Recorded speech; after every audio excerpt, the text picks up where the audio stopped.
Hello boys and girls, क्या हाल चाल हैं आप सबके। दिस इज योर बॉय मुर्जा कैनी back with a new blog. उम्मीद करता हूँ सब ठीक होंगे, खैरियत से होंगे। तो आप सोच रहे होंगे आज भाई किस बारे में वीडियो है। तो आज वीडियो बहुत ही ज्यादा इंपॉर्टेंट होने वाली है, क्योंकि इस वीडियो में मैं सारी कंफ्यूजन दूर कर दूंगा जितनी भी सब स्टूडेंट्स के अंदर चल रही हैं कि यार मुर्जा भाई वीजा बहुत ही डिले हो रहा है, वीजा रिजेक्ट क्यों हो रहा है, और जिनके आ रहे हैं वो क्यों आ रहे हैं। जिनके वीजे रिजेक्ट हुए उनमें क्या चीज कॉमन थी, और जिनके वीजे डिले हो रहे हैं उनमें क्या चीज कॉमन है, और जिनके वीजे आ गए हैं उनमें क्या चीज कॉमन है। क्योंकि मैं सारी चीजों को निचोड़ निकालता हूं हर एक बंदे से जिसके साथ ये हुआ है, उससे पहले बात करते हैं। उसके बाद मैं सारों से इन्फॉर्मेशन लेके तो लास्ट पे आप सबको बताता हूँ कि क्या उन्होंने गलतियां नहीं की थी और क्या चीजें सब में कॉमन थी, वो मैं आपको बताऊंगा। और उसके बाद जो ऑस्ट्रेलियन गवर्नमेंट नए रूल्स लेके आ रही है, ठीक है, इनका काम है नए रूल्स बनाना, ठीक है, और उनको बदलना। जो नए रूल्स लेके आ रही है उसमें बैचलर्स वाले, मास्टर्स वाले और डिप्लोमा वाले, और उसके बाद जो पोस्ट ग्रेजुएट वाले होंगे उनके लिए भी मुश्किलात खड़ी हो सकती हैं, ठीक है। और ये मतलब नहीं है कि अभी बच्चे सारे हेल्पलेस हो गए हैं, इनका कुछ नहीं हो सकता, इन्होंने रूल बना दिया तो कुछ नहीं होगा, ये वो। ऑस्ट्रेलिया के अंदर से ही जो बड़े लोग हैं, जो इनके बड़े बड़े ऑफिसर्स हैं, वो इस चीज के खिलाफ बोल पड़े हैं कि इस चीज का बहुत ज्यादा नुकसान हो सकता है। क्योंकि इंटरनेशनल स्टूडेंट्स ने हमेशा हमारी मुश्किल टाइम में मदद की है, ठीक है। इनकी जीडीपी ग्रोथ में भी इनका बहुत बड़ा हाथ है, ठीक है। हमारे इंटरनेशनल स्टूडेंट्स की वजह से भी इनका आधा मुल्क चल रहा है। तो उन्होंने इस चीज पर एतराज किया, और उसके बाद एक बहुत बड़ी गुड न्यूज सुनाऊंगा कि उससे आप कैसे फायदा ले सकते हैं। तो इसलिए वीडियो को लास्ट तक देखना। तो शुरू करते हैं कि किसने ये बात की। तो ये बात की deputy vice chancellor research Rebecca Brown ने, ठीक है, जो कि मोनाश यूनिवर्सिटी की हैं। उन्होंने एक आर्टिकल लिखा दी ऑस्ट्रेलियन में, ठीक है। तो वो ये कहती हैं कि ग्लोबल टैलेंट रैंकिंग में ऑस्ट्रेलिया की यूनिवर्सिटीज 18वें नंबर पे आ गई हैं, ठीक है, 18th नंबर पे आ गई हैं आउट ऑफ 64 कंट्रीज, जो कि पहले 2007 में 9वें नंबर पे थी। तो उन्होंने कहा कि इन्होंने उसको उड़ा के रख दिया है, क्योंकि they have linked this thing with migration strategy. उन्होंने कहा कि डिस्पाइट द फैक्ट कि जो दुनिया भर की 100 वेल रिकॉग्नाइज्ड प्रेस्टिजियस यूनिवर्सिटीज हैं, उनमें 6 यूनिवर्सिटी ऑस्ट्रेलिया की हैं। उन्होंने कहा इंस्टेड ऑफ आगे बढ़ने के हम लोग पीछे जा रहे हैं, ठीक है। उन्होंने ये माइग्रेशन स्ट्रेटजी की वजह से कहा कि जो ये लास्ट दिसंबर में लेबर गवर्नमेंट ने बनाई, उसकी वजह से हम इनोवेटर, रिसर्चर और पीएचडी स्कॉलर को खो देंगे, ठीक है। क्योंकि पूरी दुनिया इस टाइम टैलेंट वाले बंदों को ढूंढ रही है, और हम इधर क्या कर रहे हैं। उन्होंने कहा कि ऐसे तो हम पूरी दुनिया से बहुत ही पीछे रह जाएंगे, क्योंकि इस टाइम दुनिया पूरी टैलेंट के पीछे लगी हुई है, और हम लोगों को भगाने में लगे हुए हैं, टैलेंटेड लोगों को भगाने में लगे हुए हैं, बजाय इसके कि हम इनको कोई अच्छी ऑफर्स दें, इनको फ्लेक्सिबिलिटी दें, इनको थोड़ा इजी करें। और हम इन पे नए से नए रूल्स उतारे जा रहे हैं, नए से नए रूल्स उतारे जा रहे हैं, ठीक है, कि कल को कोई ऑस्ट्रेलिया आए ही ना, ऑस्ट्रेलिया को फायदा खत्म हो जाए और लास्ट पे बहुत बुरा हाल हो जाए। हो क्या रहा है, जो टीजीवी वीजा था, जो टेम्परेरी ग्रेजुएट वीजा होता है, ये ऑस्ट्रेलिया में स्टडी करने के बाद मिलता है। तो इस पे पहले सीन ये था कि 50 साल तक की थी, कि 50 साल से पहले आप कभी भी कर सकते हो, ठीक है। तो अब ये हो रहा है कि उसको कम करके ये 35 ईयर्स तक करने की कोशिश कर रहे हैं, कि 35 साल तक आप कर सकते हो, उसके बाद नहीं कर सकते। पहले 50 साल तक बंदा होता है, अपना यहाँ पे सारा कुछ पढ़ पुढ़ के, ठीक है, अपना थोड़ा जाता है, शादी वगैरह करता है, उसके बाद थोड़ा अपना बिजनेस सेट करता है, फिर वापस आके तो ये कर लेता है। बंदे की एज हो जाती 40-45 साल, तो आगे कर लेता है। बट इन्होंने उसका भी सीन कर दिया कि 50 से कम करके 35 करने की ट्राई कर रहे हैं। तो रेबिका ब्राउन ने ये कहा कि वो लोग जो पोस्ट ग्रेजुएट के लिए आते हैं या पीएचडी के लिए आते हैं, ये लोग पहले बैचलर्स करते हैं, और बैचलर्स के बाद ये अपनी प्रोफेशनल लाइफ में चले जाते हैं। ये तो उस दौरान ये होता है, जब इधर उधर लगे होते हैं, उस दौरान इनकी एज ज्यादा हो जाती है, ठीक है। तो अगर ये जाते हैं पीएचडी करने के लिए, तो उसके बाद अगर इनको पता है कि टीजीवी के लिए मतलब इनकी एज पूरी होगी, अभी ये टीजीवी नहीं कर सकते, तो ये ऑस्ट्रेलिया आएंगी। नंबर्स की बात की जाए तो 2023 में ये इंटरनेशनल स्टूडेंट्स ने हमारी इकोनॉमी में $34 बिलियन का ऐड किया है।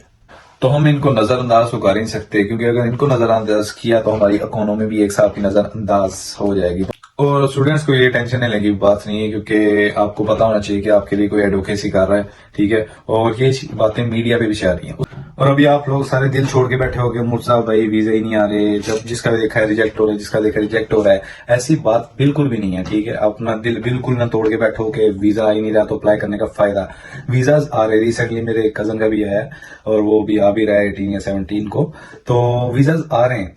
वीजा बस उन लोगों के आ रहे हैं जिन्हों की फाइल बहुत ही स्ट्रॉन्ग है, जिन्होंने कोई भी गलती नहीं की उसमें, ठीक है। स्टेटमेंट अच्छी लिखवाई है, आर्ट्स में उनके अच्छे बैंड हैं, मार्क्स उनके अच्छे हैं, उसके बाद एसओपी उन्होंने अच्छी लिखी है, ठीक है। वीजा उन लोगों के आ रहे हैं।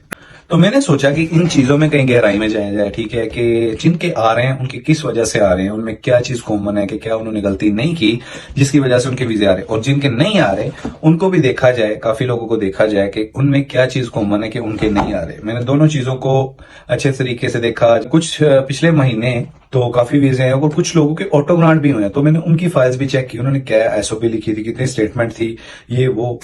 क्योंकि मुझे तो पहले भी पता था, क्योंकि मैंने अपनी जो एसओपी थी वो भी खुद लिखी, अपना वीजा खुद ही अप्लाई किया, सारी चीजों को देख समझ के अप्लाई किया, जिसकी वजह से मेरा वीजा विद इन 1 डे आ गया, ठीक है, 24 घंटों में ही आ गया था।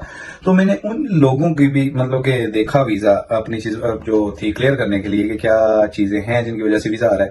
तो उन्होंने ये नहीं कि अच्छे फाइनेंशियल, उन्होंने पहली बात तो ये कि फाइनेंशियल अच्छे शो किए हैं, और ये नहीं कि फाइनेंशियल अच्छे शो किए हैं, उन्होंने जो एसओपी लिखी है वो भी कमाल लिखी है कि सोर्स ऑफ इनकम क्या है। ज्यादा इनका यही होता है कि ये बंदा इधर आके अपनी फीस मैनेज कर भी सकेगा कि नहीं, कौन आपका जो सोर्स ऑफ इनकम क्या आपके फादर का, ठीक है, आपको कौन स्पॉन्सर कर रहा है। उन्होंने बताया कि हमारी एग्रीकल्चर लैंड है, ठीक है, उससे हमारी साल की इतनी इनकम है, इधर से हमें पैसे आते हैं, और हमारे कुछ और बिजनेस हैं उधर से पैसे आते हैं, तो मेरे फादर आराम से मेरी फीस पूरी कर सकते हैं। उन्होंने ये क्लियर किया उसमें।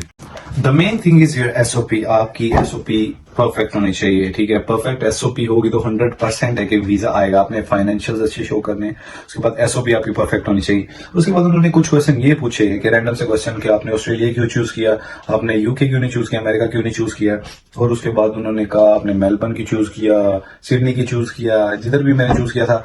उन्होंने कहा कि आपने ये कोर्स क्यों चूज किया, ये यूनिवर्सिटी की चूज की। तो ये इन सब क्वेश्चन के आंसर देने पड़ते हैं उनको। कुछ लोगों का इस वजह से मेरे हिसाब से इस वजह से भी रिजेक्ट हुआ है कि उन्होंने ये बहुत बड़ी गलती की। After completing your studies you will stay in Australia, ठीक है। तो बच्चों से पूछा, जिनसे भी पूछा, उन्होंने अपनी तरफ से कह दिया कि उनको किसी को भी पता होता कि क्या कहना है क्या नहीं, ठीक है। उन्होंने कहा कि हाँ जी हम ऑस्ट्रेलिया में स्टे करेंगे आफ्टर कंप्लीटिंग ऑफ स्टडीज, ठीक है। तो इस वजह से भी कईयों का रिजेक्ट हो गया। तो उन्होंने समझा कि यार ये तो इधर डेरा जमाने हैं, ये तो पहले ही दिमाग से सोच के है कि उधर ही रहना है, ठीक है। इस वजह से भी कईयों का रिजेक्ट हो गया। और जब उन्होंने मेरे से पूछा था, मैंने तो सीधी तरह उनको कहा कि after completing my studies I will go back to my country and मैं अपनी नेशन को सर्व करूंगा, जो मैं इधर से तालीम हासिल करके जाऊंगा, ठीक है। ये मैं वहां पे इंडस्ट्रियल एरियाज ये वो हर जगह पे इस्तेमाल करेंगे, ठीक है, अपनी कंट्री को फायदा देंगे, ये मैंने उनको कहा। तो पूछते हैं ये कोर्स क्यों चूज किया। उसके बाद ये भी पूछते हैं कि ये कोर्स करने के बाद आपको कौन सी फील्ड में जॉब मिलेगी, ठीक है। ये आपने भी वो जॉब यही बतानी है कि जो आपकी फील्ड के रिलेटेड हो, ये नहीं आपने बताना कि वहां पे जाकर मुंह उठा के जो मर्जी कोर्स चूज कर लिया कि बस यहाँ पे आओ और बस कोर्स चूज करना था, उसमें चले गए और पैसे कमाने और पीछे भेजे, जेब में डाले, ये वो, ठीक है। अगर आप ऐसे करोगे ना कि रैंडम सा कोर्स चूज कर लिया, मैंने बस दिल कर रहा था ये कोर्स का, ठीक है, उनको प्रॉपर बताना है कि मैंने ये कोर्स चूज किया है, इसका आगे फ्यूचर में ये फायदा है, मेरी कंट्री में इसका ये फायदा है, और मेरी जो कंट्री में कहीं पे भी जहाँ पे जॉब लगेगी वहां पे इनकम इतनी होगी, और ये जॉब अच्छी इनकम के लिए मैंने चूज की है। अगर आपकी कंट्री इतनी अच्छी है तो आपने क्यों ऑस्ट्रेलिया चूज किया। तो मैंने बताया कि ऑस्ट्रेलिया में जो टॉप रैंक यूनिवर्सिटीज हैं वो ऑस्ट्रेलिया में, और मैं टॉप रैंक यूनिवर्सिटी में पढ़ना चाहता हूँ, ठीक है, तालीम को बेहतर करना चाहता हूँ, ठीक, मजीद बेहतर करना चाहता हूँ, इसलिए मैंने ऑस्ट्रेलिया चूज किया। और उसके बाद अच्छी न्यूज एक तो ये है कि वीजा आ रहे हैं, ठीक है, एसओपी स्ट्रांग हो, आपकी प्रोफाइल स्ट्रांग हो, ठीक है, बैंक स्टेटमेंट स्ट्रांग हो, वीजास आ रहे हैं। और उसके बाद जो बड़ी खबर है, जो गुड न्यूज ये है कि ऑस्ट्रेलियन गवर्नमेंट ने स्टार्ट की है मेट्स। पहले तो मेट्स का मतलब बता दूं, mobility arrangement for talented early professional scheme, ठीक है। तो उन्होंने पहले ये बताया कि इसमें कौन एलिजिबल है, ठीक है। इसमें एलिजिबल है आर एज 30 और younger at the time of application. आपकी एज 30 या 30 से कम होनी चाहिए, और किस किस डिपार्टमेंट में अप्लाई कर सकते हैं वो भी इधर बताया हुआ है, renewable energy, mining, engineering, information technology, वो मैं आपको स्क्रीन पे दे देता हूँ, आप वो भी पढ़ लो। और उसके बाद आप सोच रहे होगे कि क्या इसमें फैमिली ला सकते हैं। हाँ जी, जरूर ला सकते हैं, लेके आ सकते हैं। और उसके बाद जो मेन बात ये है कि ये मुआहदा हुआ किसके दरमियान, ये मुआहदा हुआ है इंडियन गवर्नमेंट और ऑस्ट्रेलियन गवर्नमेंट के दरमियान में, जिसके थ्रू 3000 यूनिवर्सिटीज से जो पढ़े हुए हैं, जो ग्रेजुएट हैं, वो इधर आ सकते हैं, ठीक है। 2 साल तक आप इधर आगे पढ़ सकते हैं, ठीक है। जो फर्दर डिटेल्स है वो मैं स्क्रीन पे शेयर कर दूंगा, वो आप अच्छी तरह पढ़ लो। तो ये भी इंप्लीमेंट होने वाला है, तो इससे ज्यादा से ज्यादा फायदा उठाओ। तो ये थी मेरी आज की video. Hope you like this video. अगर आपको वीडियो अच्छी लगी तो भाई चैनल को सब्सक्राइब करो, वीडियो को लाइक करो, प्रेस द बेल आइकन। कोई क्वेश्चन पूछना है तो कमेंट्स में पूछो। उम्मीद तो है कि सारी समझ आ गई होगी। अगर नहीं समझ आई किसी चीज की तो कमेंट्स में पूछो। I am here for you. Okay, bye bye.